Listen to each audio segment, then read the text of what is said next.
एक स्पीक में हमारे सफर के साथियों, अस्सलाम वालेकुम। उम्मीद है आप सब खैरियत से होंगे।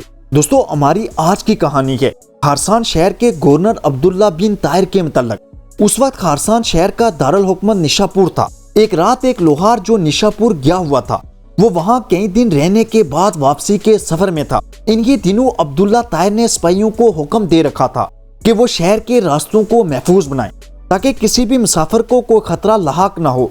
इत्फाक ऐसे हुआ कि उसी रात सिपाहियों ने चंद चोरों को गिरफ्तार किया और उसकी खबर मुकम्मल मालूमात के साथ अमीर खारसान को भी पहुंचा दी।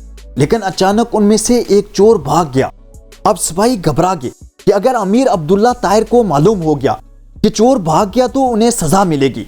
इतने में उन्हें सफर करता हुआ लोहार नजर आ गया। उन्होंने जान बचाने और सफर से बचने के लिए इस बेगुनाह लोहार को गिरफ्तार कर लिया और बाकी चोरों के साथ ही अमीर के सामने पेश कर दिया। अमीर ने समझा ये सबकी चोरी करते हुए पकड़े गए, इसलिए मजीद तहकीक के बगैर सबको कैद में डालने का हुक्म दे दिया।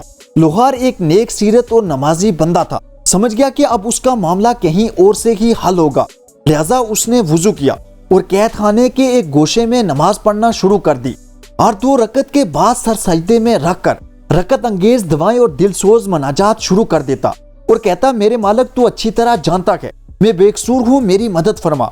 उसी रात अब्दुल्ला ताहिर ने ख्वाब देखा कि 4 बहादुर और ताकतवर लोग एकदम कहीं से आए और उसके तख्त के चारों पहियों को पकड़कर उठा लिया और तख्त को उल्टाने लगे। इतने में ही झटका लगने से उसकी आंख खुल गई। उसने फौरन ला हौला वला कुव्वता इल्ला बिल्लाह पढ़ा और फिर वुजू किया और नमाज पढ़कर दुआ करने लगा कि ये उसके साथ क्या हुआ। अब फिर वो सोया तो फिर वही ख्वाब देखा। इसी तरह 4 मरतबा हुआ। हर बार जब अमीर सोता तो यही ख्वाब देखता कि वही चारों नौजवान उसका तख्त उठाकर उल्टाने लगते हैं। इस कहानी के आगे बढ़ने से पहले अगर आपने अभी तक ये हमारी वीडियो लाइक नहीं की तो कर दें। न्यू आने वाले नाजरीन AK स्पीक को सब्सक्राइब कर दें और बेल आइकन पर जरूर क्लिक करें। यह आपका हमारे लिए सबसे बेहतरीन तोहफा होगा। यूं ही रात गुजर गई। अमीर परेशान हो गया कि उसे यकीन हो गया कि किसी मजलूम की अर्श तक पहुंच रही है। वो सोच विचार के बाद अमीर ने खारसान के जेलर को बुलाया और पूछा कि कोई मजलूम शख्स जेल में कैद तो नहीं। जेलर ने अर्ज की, अलीजा, मैं तो ये नहीं जानता, मगर मैं कल रात से एक शख्स को देख रहा हूँ कि वो कल का आया कैदी जेल में नमाज पढ़ता है और रकत अंगेज अंदाज में दवाएं मांग रहा है। वो पूरी रात नहीं सोया। अमीर ने हुक्म दिया कि उसे फौरन हाजिर किया जाए। जब वो शख्स यानी लोहार हाजिर हुआ तो अमीर ने उसके मामले की तहकीक करवाई तो मालूम हुआ कि वो बेकसूर है। अमीर ने उस शख्स से माजरत की और कहा, आप मेरे साथ 3 मामला तय कीजिए। नंबर 1, आप मुझे माफ कर दें। नंबर 2, मेरी तरफ से 1000 दिरहम कबूल कर लें। नंबर 3, जब भी आपको कोई मसला या परेशानी पेश हो आप मेरे पास आए, मैं हर हाल में मदद का वादा करता हूँ। लोहार बोला, मैंने आपको माफ किया और आपके 1000 दिरहम भी कबूल किए, मगर मैं आपकी तीसरी बात नहीं मान सकता। अमीर ने कहा, क्यों?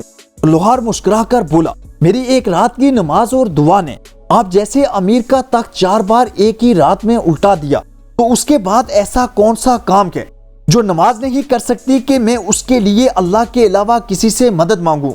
दोस्तों, अगर हम सब भी ऐसा ही तवक्कुल और अकीदा अपने अंदर पैदा कर लें तो हमारे सारे काम संवर सकते हैं और जिंदगी पानी जैसी रवा हो सकती है।